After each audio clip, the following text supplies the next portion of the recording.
रात के 12:30 बजे मैं चर्च की उस पुरानी बिल्डिंग के पास पहुंचा जहां कोई अब नहीं जाता।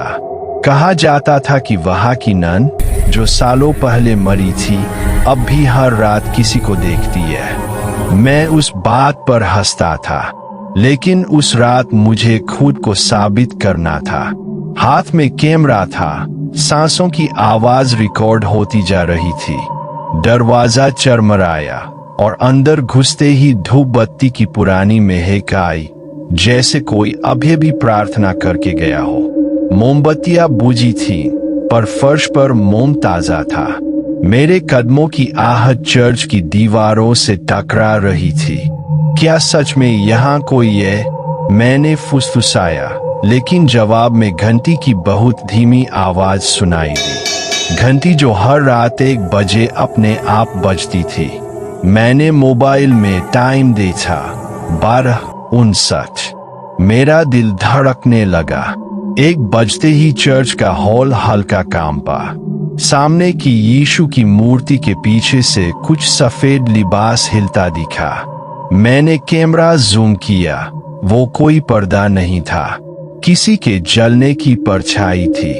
मैं आगे बढ़ा, लेकिन जैसे ही उस कोने तक पहुंचा, वहां कुछ नहीं था, बस ठंडी हवा और फर्श पर गिरे पुराने रोजरी के मोती।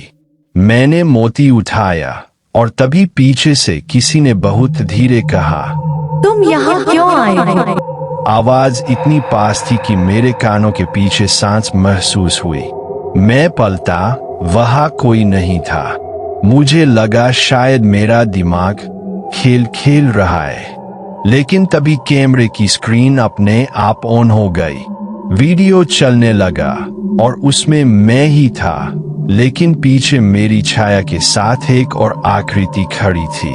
सिर झुका हुआ, सफेद वस्त्र और चेहरा काला धुंधला। मैंने कैमरा गिरा दिया और भागा। दरवाजा वहीं बंद हो चुका था। मैं दीवार पर हाथ मारता रहा, पर वह हिल भी नहीं रहा था। अचानक सामने की दीवार पर कोई परछाई उभरने लगी, एक नन की, जो धीरे धीरे सिर उठाकर मेरी तरफ देखने लगी। उसकी आंखें बिल्कुल काली थीं, लेकिन आंखों के चारों ओर सफेद रोशनी चमक रही थी। उसने कुछ नहीं कहा, बस मुझे देखती रही। जितना मैं पीछे हटता, उतनी ही वो पास आती गई। मैंने प्रार्थना करने की कोशिश की, पर शब्द जुबान पर फंस गए। फिर मैंने देखा, चर्च के बेंचों पर ननें बैठी थीं, सबके सिर झुके हुए, चेहरे अंधेरे में, और एक एक करके वो सिर उठाने लगी।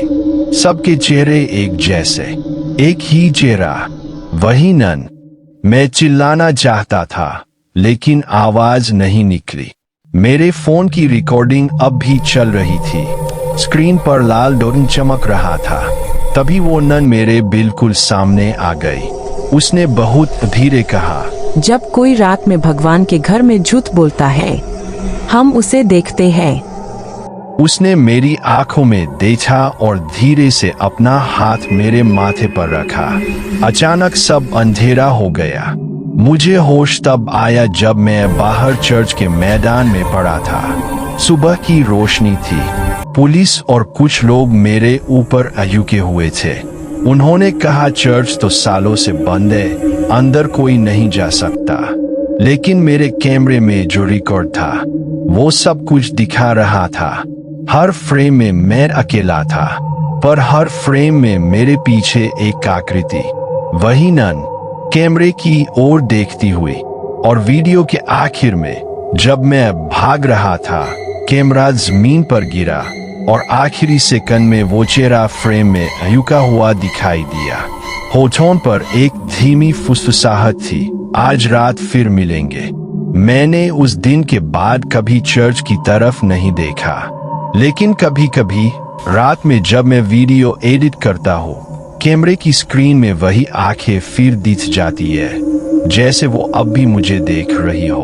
और मैं समझ गया हूँ, नन सिर्फ चर्च में नहीं देखती, वो हर उस जगह देखती है जहाँ अंधेरे में कोई सच्चाई छिपाई जाती है।